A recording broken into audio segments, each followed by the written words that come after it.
Hoy vamos a estudiar en nuestro primer tema el vino de Babilonia. Vamos a descubrir qué es el vino que Babilonia le da a las naciones. Y vamos a leer Apocalipsis, el capítulo 14 y el versículo 8. Hasta ahora hemos estudiado el Evangelio eterno. Hemos estudiado lo que significa temer a Dios. Hemos estudiado lo que significa darle gloria a Dios. Hemos estudiado qué significa la hora del juicio de Dios. Y estudiamos también lo que significa adorar al Creador y el espíritu de Babilonia. Hoy queremos estudiar en cuanto al vino de Babilonia. Vamos a comenzar leyendo Apocalipsis 14, 8. Otro ángel le siguió diciendo: ha caído Babilonia, la gran ciudad, porque ha hecho beber a todas las naciones del vino del furor de su fornicación. Ahora, en nuestro último tema estudiamos en cuanto al origen de Babilonia, en la Torre de Babel. La Babilonia de Apocalipsis no es la Babilonia literal que hoy se encuentra en el país de Irak. La Babilonia de Apocalipsis es una Babilonia espiritual y mundial. No debemos tomar la palabra Babilonia literalmente. Ahora, ¿qué significa Babilonia en el libro de Apocalipsis?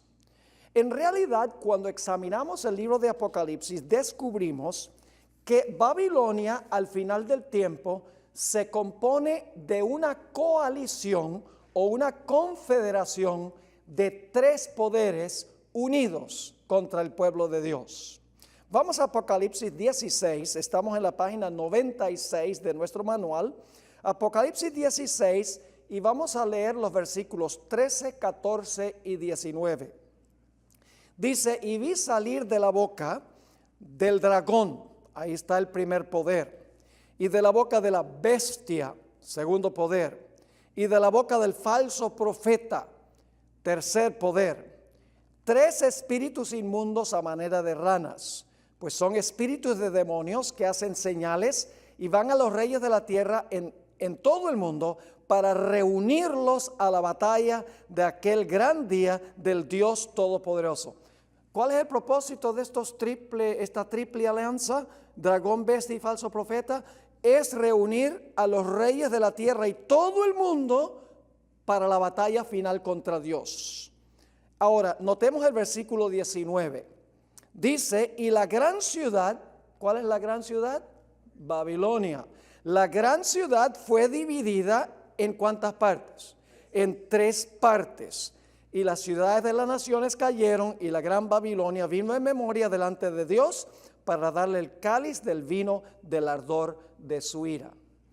Así que primero habla de esta triple alianza, dragón, bestia y falso profeta, que reúnen los espíritus inmundos, esta triple alianza y todo el mundo para la batalla contra Dios. Pero el versículo 19 dice que aunque estaban unidos, finalmente van a quedar ¿qué? Divididos en tres partes. Ahora, en Apocalipsis 13, estos poderes se conocen como, en primer lugar, el dragón. En segundo lugar, la bestia que se levanta del mar. Y en tercer lugar, la bestia que se levanta de la tierra. En Apocalipsis, el capítulo 13, ese es el nombre que se le da a estos tres poderes: el dragón, la bestia que se levanta del mar y la bestia que se levanta de la tierra. En Apocalipsis 17, por el otro lado, el dragón se menciona como los reyes. El dragón equivale a los reyes. La bestia del mar se le llama la ramera, y la bestia de la tierra se le llama el falso profeta o las hijas de la ramera. Así que tienen diferentes nombres en Apocalipsis 13 y Apocalipsis 17. En Apocalipsis 13 es dragón, bestia del mar y bestia de la tierra. En Apocalipsis 17 son los reyes de la tierra, la ramera y las hijas de la ramera, o lo que se llama también el falso profeta. Ahora, algunos se preguntarán: pero Pastor Bor, usted dice que el dragón de Apocalipsis 13 equivale a los reyes de la tierra en Apocalipsis 17. ¿Cómo es eso? ¿Acaso el dragón no representa a Satanás en el libro de Apocalipsis? Lo que quiero nada más mencionar, y por esto es que es tan importante que los que están viendo esto consigan el manual, porque no podemos cubrir todo el manual, 405 páginas, en 30 sesiones. Es una imposibilidad. Y además de eso hay 7 lecciones adicionales fuera de las 30. Así que es vital que consigan el manual para poder seguir estas clases. Ustedes van a encontrar aquí la evidencia de que el dragón sí representa primordialmente a Satanás, pero también representa a Satanás obrando por medio de los poderes civiles del mundo. Satanás obrando a través de los reyes de la tierra, por así decirlo.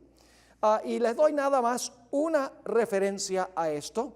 Ustedes recuerdan que en Apocalipsis el capítulo 12 dice que el dragón se paró al lado de la mujer para devorar al hijo cuando naciera. Bueno, ¿quién era ese hijo que iba a nacer? Ese hijo era Cristo Jesús. Y el dragón se paró al lado de la mujer para devorar al hijo. Pero Satanás no fue el que directamente intervino para tratar de matar a Jesús. ¿Quién en realidad fue el instrumento que usó Satanás para tratar de matar a Cristo? Herodes el Grande, que era un gobernante civil de Roma. Es decir, en Apocalipsis el capítulo 13, el dragón representa el poder civil de Roma, la bestia del mar representa el papado y el poder que se levanta de la tierra representa el protestantismo apóstata. En Apocalipsis 17 son los mismos poderes con diferente nombre. Los reyes de la tierra son equivalentes al dragón. La ramera es igual que la bestia que se levanta del mar. Y las hijas de la ramera o el falso profeta equivalen a la bestia que se levanta de la tierra. ¿Está claro ese punto? Es muy importante reconocer que Babilonia se compone de 3 partes. El dragón, la bestia y el falso profeta. En Apocalipsis 17, los reyes, la ramera y las hijas o el falso profeta. Ahora, aunque la Babilonia final va a tener 3 partes, hay una parte que va a predominar sobre las otras y es la ramera. La ramera es la actriz principal. Vamos a encontrar eso ahora en los próximos minutos. Ella va a dirigir y va a protagonizar todos los eventos del capítulo 17. Noten al pie de la página 97 un resumen de Apocalipsis 13, 1 al 10. En primer lugar, el dragón le entrega su poder, su trono y gran autoridad a la bestia. Es decir, el imperio romano le entrega a la bestia del mar, el papado, su dominio. Y luego entonces la bestia gobierna por ¿cuánto tiempo después de recibir el poder de Roma? 1260 días o años, que se expresa en Apocalipsis 13 como 42 meses. La bestia que sale del mar, ¿qué hace? Habla blasfemias contra el Altísimo. Ustedes tienen ahí las referencias en el manual. La bestia persigue a los santos del Altísimo. La bestia, que es lo mismo que el cuerno pequeño, piensa que puede cambiar ¿qué? La ley de Dios. En Apocalipsis 13:6 dice que esta bestia del mar pisotea el santuario y el príncipe del santuario, que resulta ser Cristo Jesús. Pero después de gobernar 1260 años, esta bestia que se levanta del mar recibe ¿qué cosa?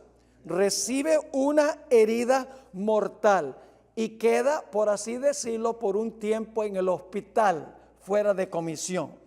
Pero luego dice en Apocalipsis 13 que a esta bestia se le va a sanar la herida mortal y todo el mundo se va a maravillar en pos de la bestia. Es decir, la bestia que gobernó 1260 años va a gobernar de nuevo en el futuro cuando se le sane la herida. Entonces yo pregunto en Apocalipsis 13, ¿cuál es el poder que predomina? ¿El dragón? No, el dragón le entrega el poder ¿a quién? A la bestia del mar. Y entonces la bestia del mar hace todo.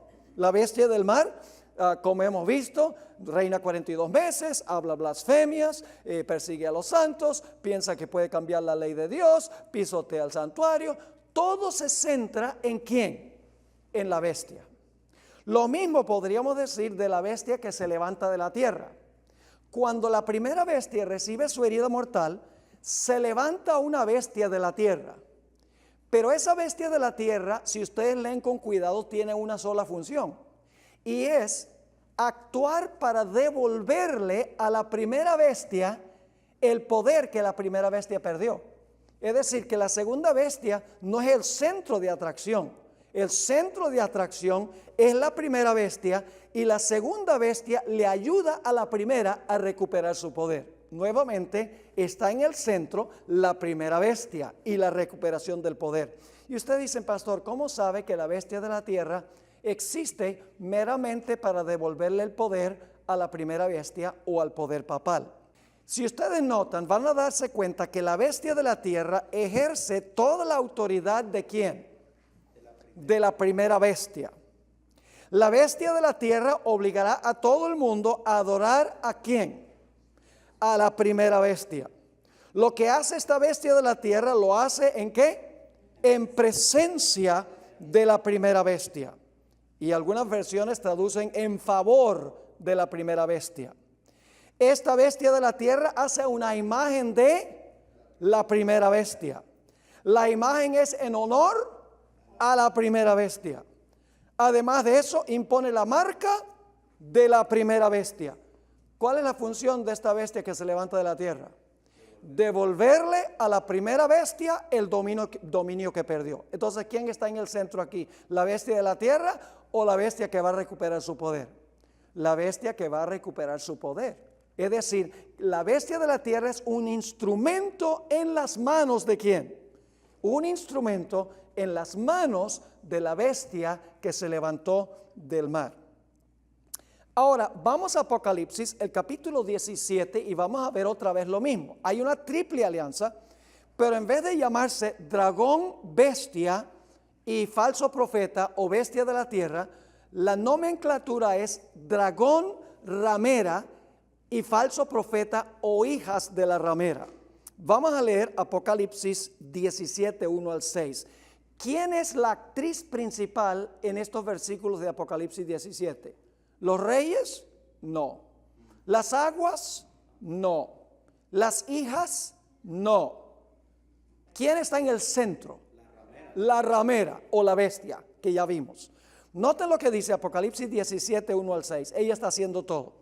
Vino entonces uno de los 7 ángeles que tenía las 7 copas y habló conmigo diciéndome: ven acá y te mostraré la sentencia contra la gran ramera, la que está sentada sobre muchas aguas. Ahora noten, ¿quién está sentada sobre las aguas? La ramera. Entonces, ¿qué significa sentarse sobre las aguas? Significa que domina a la gente, porque las aguas representan multitudes, naciones, lenguas y pueblos. Dice, con la cual han fornicado los reyes de la tierra. Es decir, se une con los poderes civiles.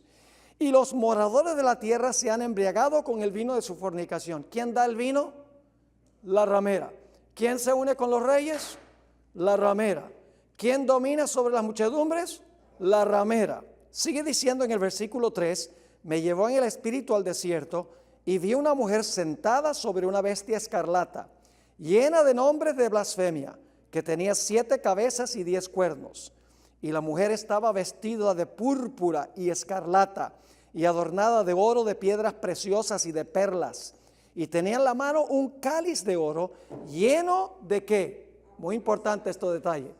En la copa está el vino y el vino son sus ¿qué?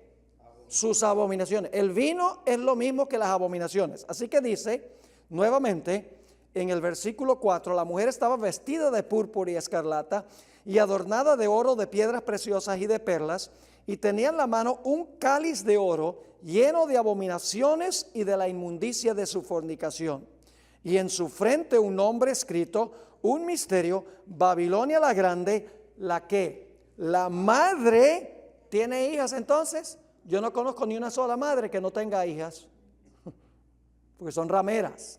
Así que la madre tiene hijas, lo mismo que el falso profeta o la bestia de la tierra. Así que dice, la madre de las rameras y de las abominaciones de la tierra. Vi a la mujer ebria de la sangre de los santos y de la sangre de los mártires de Jesús, y cuando la vi, quedé asombrado con gran asombro. Ahora vamos a ver el resumen que se encuentra en la parte superior de la página 99. La ramera representa, ¿qué cosa? Una iglesia apóstata. ¿Qué hace la ramera? Se sienta sobre las aguas, domina sobre las naciones, multitudes, lenguas y pueblos. Sostiene una relación ¿qué? Adúltera o fornicaria con los poderes políticos del mundo, abandonando hacia Cristo como su esposo legítimo. Tiene en su mano una copa de oro, ¿y qué se encuentra en la copa? Sus abominaciones o su vino. ¿Y qué hace con el vino? Se lo da a las naciones y obliga, dice, hace que las naciones beban su vino. Y cuando los reyes y las naciones beben el vino, ¿qué sucede? Se llenan de furor contra los que no quieren beber. Por eso se llama el vino del furor de su fornicación. Ahora, los colores predilectos de sus vestiduras son ¿qué? Púrpura y escarlata. ¿Y cómo está ataviada o adornada? Con oro, piedras preciosas y perlas. Tiene también ¿qué? Hijas que nacieron de la madre y hacen lo que ella les manda. Está borracha con la sangre de los santos y los mártires de Jesús. Y además de ser una iglesia, también representa un sistema político de alcance global, pues se le representa también como una ciudad. ¿Tienen claro el panorama? Ahora, ¿por qué se repite ha caído Babilonia? Sencillamente porque cuando en la Biblia se repite algo, Dios quiere enfatizar que eso sucedió en verdad. Es decir, está subrayando que cayó de verdad. Ustedes tienen aquí, por ejemplo, Jesús dijo que en boca de 2 o 3 testigos, ¿de qué? Se confirma toda palabra. Faraón tuvo el mismo sueño básico 2 veces y Dios dijo que es para que él pudiera saber que su sueño se iba a cumplir absolutamente. Y cuando Jesús iba a hacer una declaración muy importante, ¿qué dijo? De cierto os digo. Cuando la Biblia dice algo 2 veces, significa de verdad. Así que cuando dice ha caído Babilonia, quiere decir que Babilonia cayó de verdad. Ahora, ¿por qué cae Babilonia? ¿Cuál fue el punto que causó la caída de Babilonia? Vamos a leer otra vez Apocalipsis 14:8 para ver por qué cayó Babilonia. Dice, otro ángel le siguió diciendo, ha caído Babilonia, la gran ciudad, y ahora viene la razón de su caída, porque ha hecho beber a todas las naciones del vino del furor de su fornicación. ¿Por qué cayó Babilonia? Porque le da a las naciones y a los reyes su vino, el vino de su fornicación. En la parte superior de la página 100, Babilonia caerá porque tiene una fábrica de vino fermentado, con el cual emborracha a las naciones. El vino no es literal, sino simbólico, pues todo lo que está en el capítulo es ¿qué? Simbólico. ¿Qué representa el vino? Bueno, ya vimos un punto muy importante. Ella tiene una copa. ¿Y qué tiene la copa? El vino. Pero el vino son sus abominaciones. Es decir, el vino son sus abominaciones. Son intercambiables vino y abominaciones. Ahora, vamos a mirar o a repasar lo que estudiamos en relación con el mensaje del primer ángel. El mensaje del primer ángel es, podríamos decir, jugo puro de uva sin fermentar, porque es verdadera doctrina. ¿Qué enseñó el mensaje del primer ángel? Primero, que Cristo fue sacrificado en la cruz, ¿cuántas veces? De una vez por todas, y no necesita morir de nuevo. Segundo, Jesús es nuestro único y suficiente sacerdote. Y en tercer lugar, somos salvos por la vida y la muerte de Cristo y no por nuestras propias obras. Esa es sana doctrina. Estudiamos eso cuando analizamos el Evangelio eterno. Pero el primer ángel enseña otras cosas. Enseña que debemos temer a Dios. ¿Qué significa temer a Dios? Encontramos que significa una obediencia reverente a Dios como Padre, obedecer sus mandamientos. Vimos también que el mensaje del primer ángel dice que debemos darle gloria a Dios, no gloria al hombre. Debemos reflejar el carácter de Dios. Vimos que significa que debemos glorificar a Dios cuidando nuestro cuerpo físico. Glorificad pues a Dios con vuestro cuerpo y con vuestro espíritu, los cuales son de Dios. Si pues coméis o bebéis, haced todo para gloria de Dios. Involucra cuidar el cuerpo y lo que metemos en nuestra mente. Además de eso, el mensaje del primer ángel enseña que estamos ahora en el juicio. Quiere decir que una persona cuando se muere no va al cielo ni al infierno, ni el juicio es cuando Cristo venga, como enseña la mayoría de las iglesias. El juicio empezó en 1844 y es un proceso. Estamos en el juicio. También, en relación con esto, enseña que los muertos no saben nada. El mensaje del primer ángel.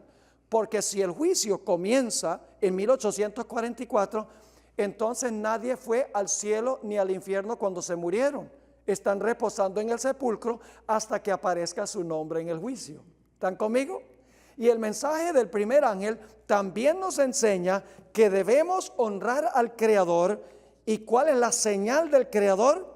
La señal del Creador es el sábado. Yo pregunto, ¿todas estas cosas las están enseñando las iglesias? No.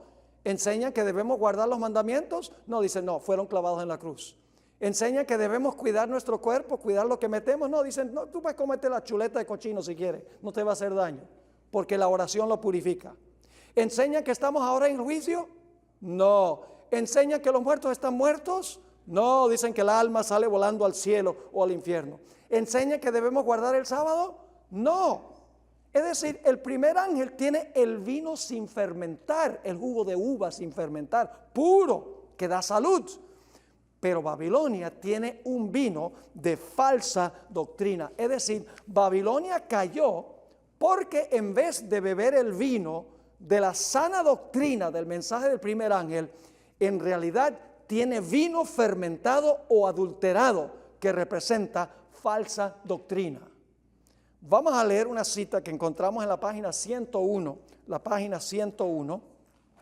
Testimonios para los Ministros, página 59. Aquí la hermana White define lo que es el vino. Las denominaciones religiosas caídas son ¿qué? Son Babilonia. Babilonia ha estado promoviendo doctrinas venenosas. El vino del error. ¿Qué es el vino?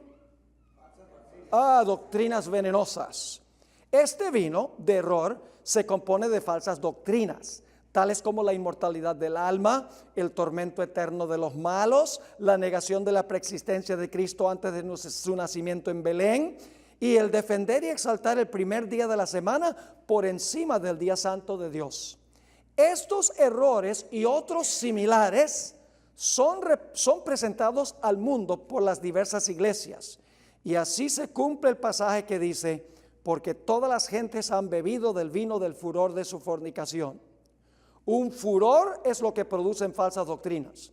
Y cuando los reyes y presidentes beben de este vino del furor de su fornicación, resultan movidos por la ira contra aquellos que no estarán de acuerdo con las herejías falsas y satánicas que exaltan el descanso espurio e inducen a los hombres a pisotear el monumento conmemorativo de Dios. ¿Está claro eso?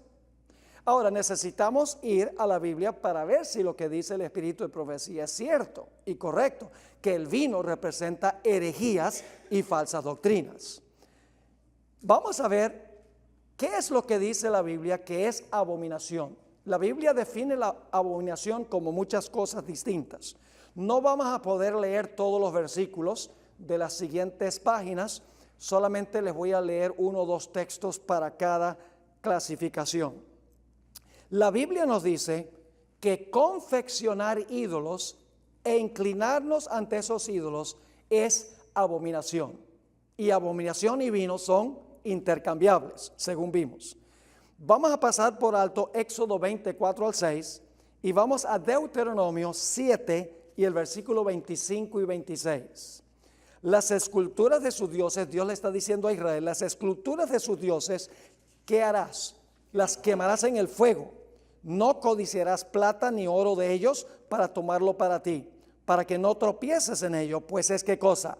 Abominación a Jehová tu Dios, y no traerás cosa abominable a tu casa. Está hablando de ídolos, para que no seas anatema. Del todo la aborrecerás y la abominarás, porque es anatema. El vino, en primer lugar, es confeccionar ídolos, introducirlos a la casa e inclinarse ante ellos. Ustedes pueden leer los otros dos textos, el de Éxodo 24 al 6 y el de Deuteronomio 27, 14 y 15. En la página 102, otra cosa que es abominación.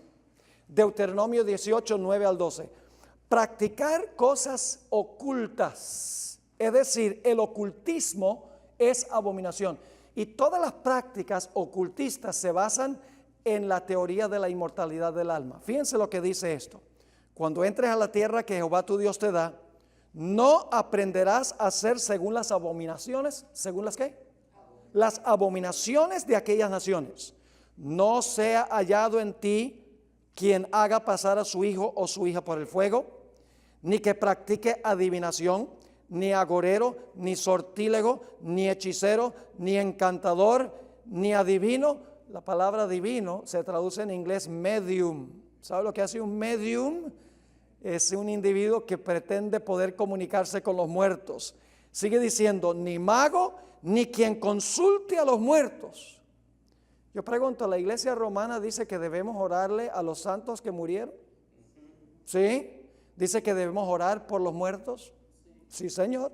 Sigue diciendo, porque es abominación para con Jehová cualquiera que hace estas cosas. Y por estas abominaciones, Jehová tu Dios echa estas naciones de delante de ti. ¿Qué más es abominación? Es abominación no hacer caso a la ley de Dios.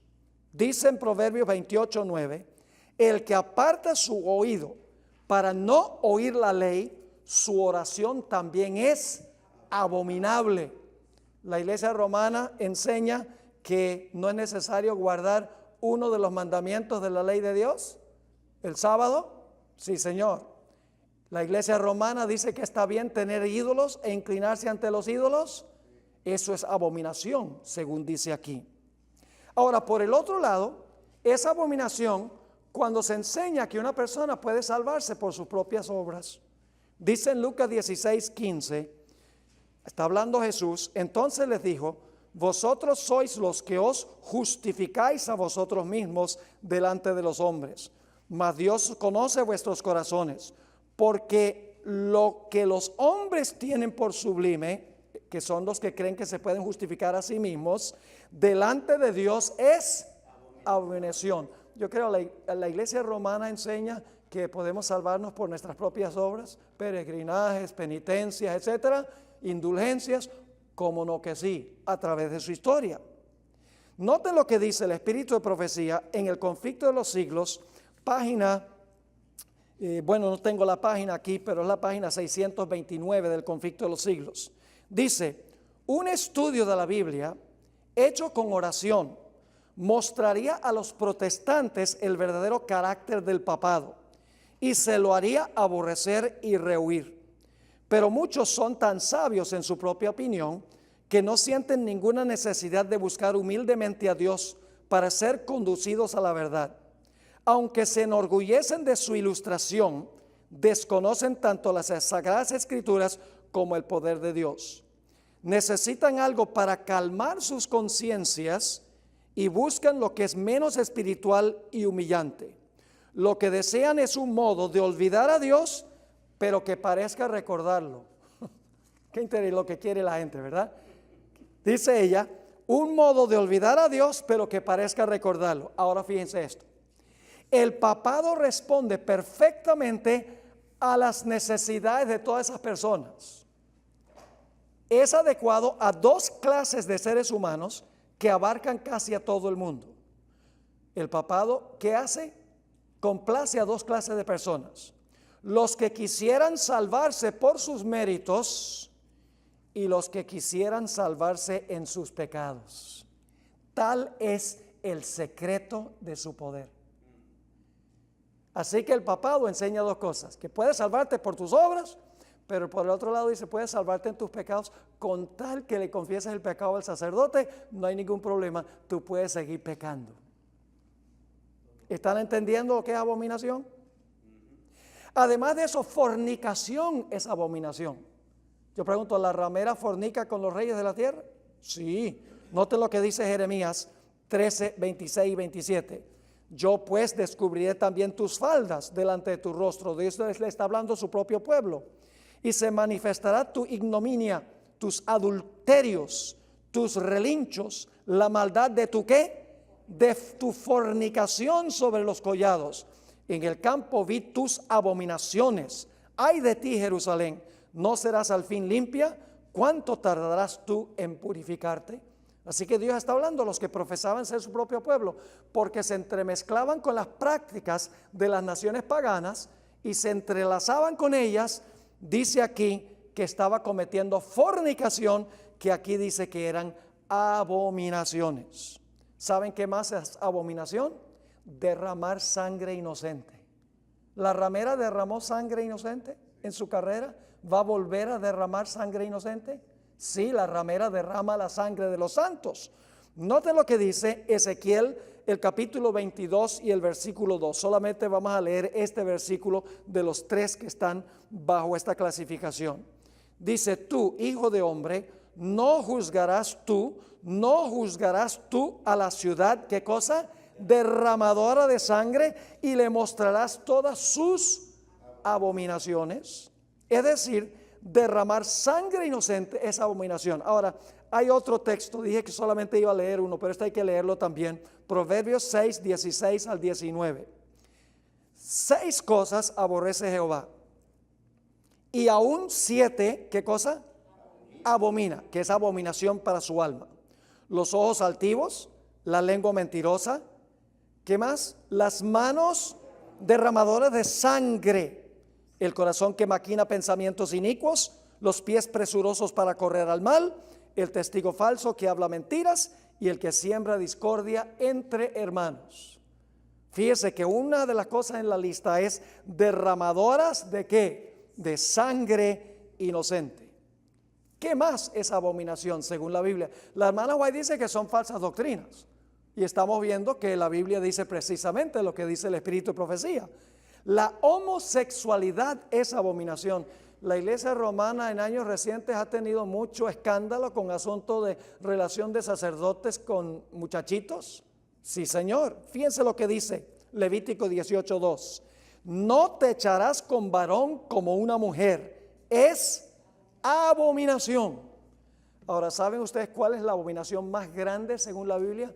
Ustedes vieron que yo leí un texto del Espíritu de Profecía donde la hermana White dice que uno de los aspectos del vino de Babilonia es la santificación del primer día de la semana. ¿Recuerdan la cita que leí el domingo? Ahora, lo interesante es que la iglesia romana está obsesionada con el sol. Tiene símbolos solares por todas partes. Yo tuve el privilegio de visitar el Museo del Vaticano.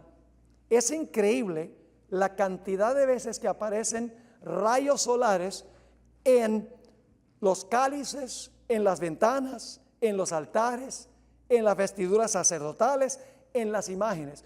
Por todas partes en el arte de la iglesia romana hay soles. La iglesia romana ha admitido abiertamente que una de las razones por las cuales adoptaron el día del sol como el día de reposo era para complacer a los paganos, para que los paganos se sintieran cómodos en la iglesia.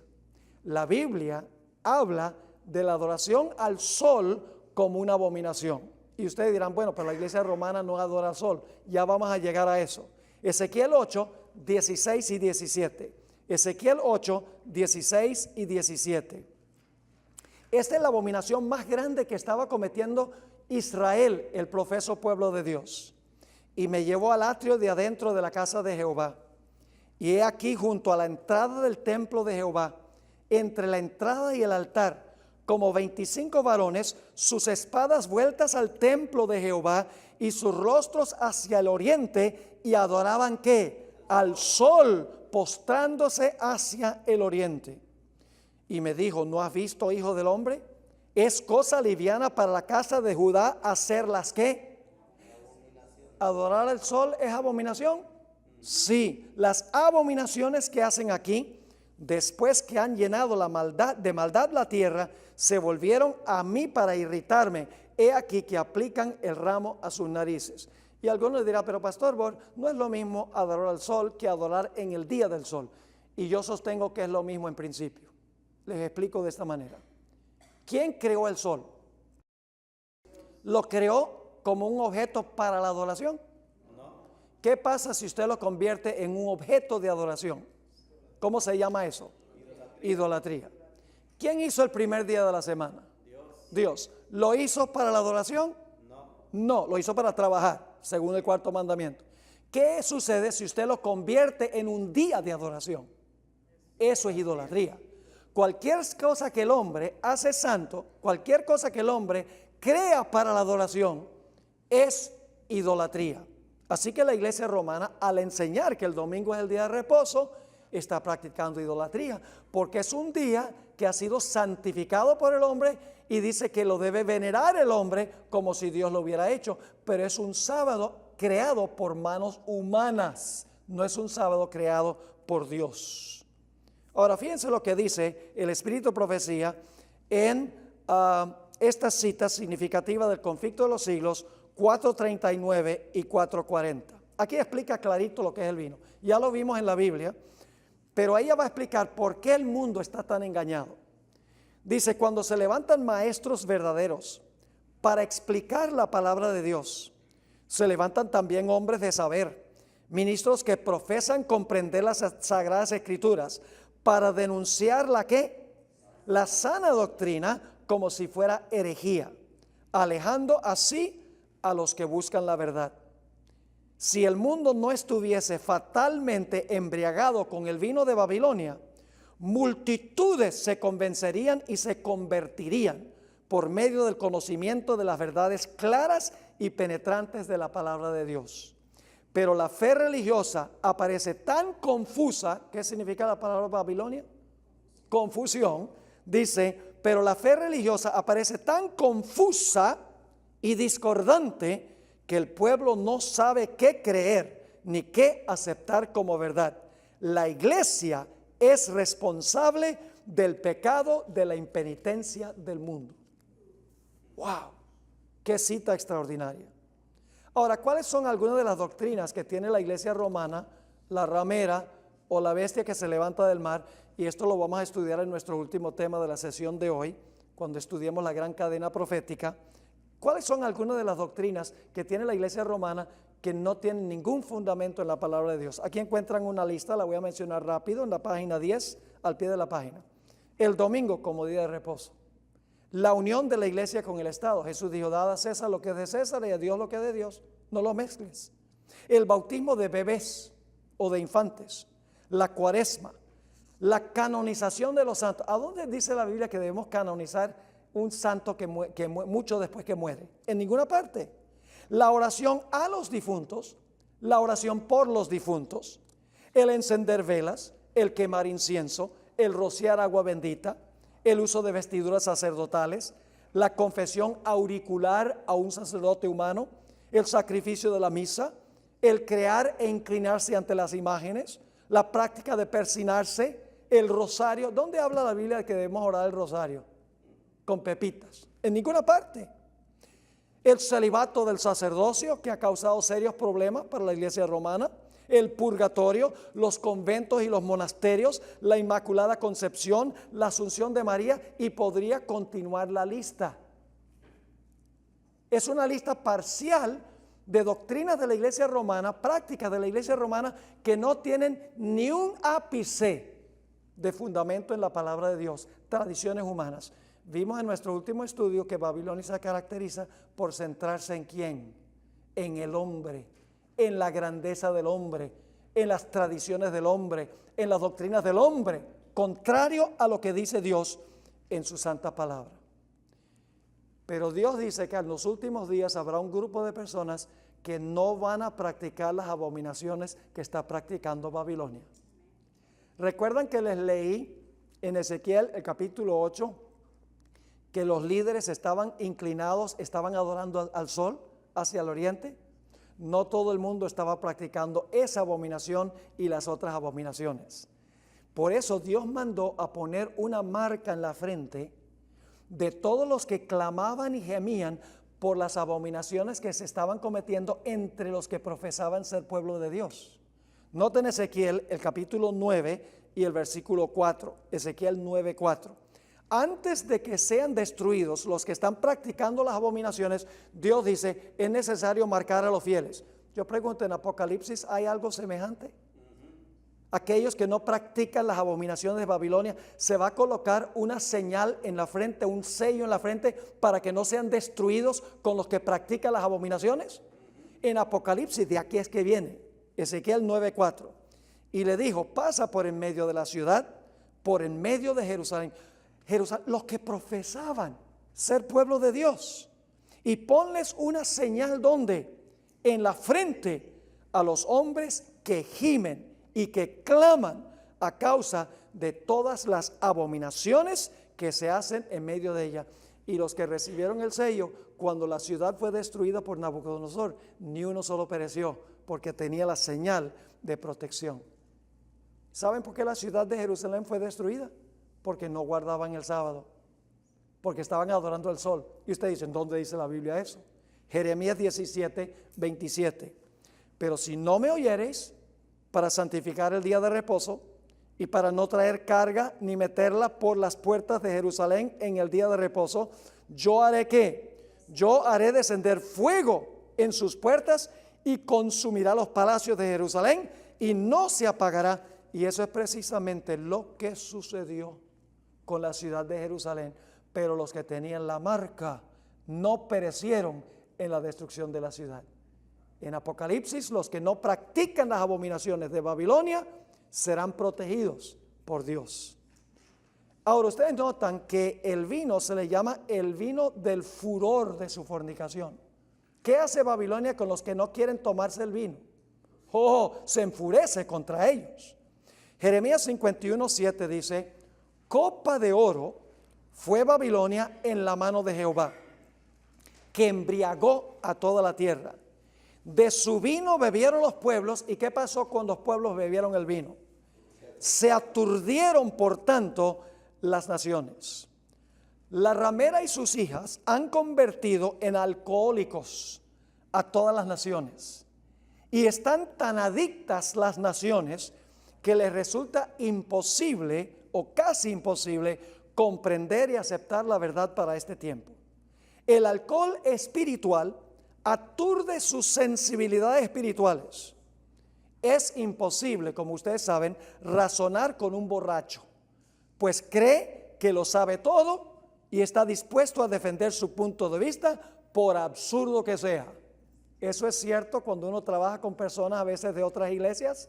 Las razones están espiritualmente embriagados con el vino de la madre y de sus hijas. ¿Es importante lo que nosotros creemos? Sí, Señor. Noten testimonios, joya de los testimonios, tomo 2, páginas 103 y 104. El error nunca es inofensivo, nunca santifica, sino que siempre trae ¿qué cosa? Ahí está otra vez la palabra, Babilonia, trae confusión y disensión. Siempre es peligroso. El enemigo de las almas ejerce gran poder sobre las mentes que no han sido plenamente fortalecidas por la oración y establecidas sobre ¿qué cosa? La verdad bíblica. Ahora, ¿saben algo? Poco antes de cerrarse la puerta de la gracia del mundo, se va a repetir el mensaje del segundo ángel.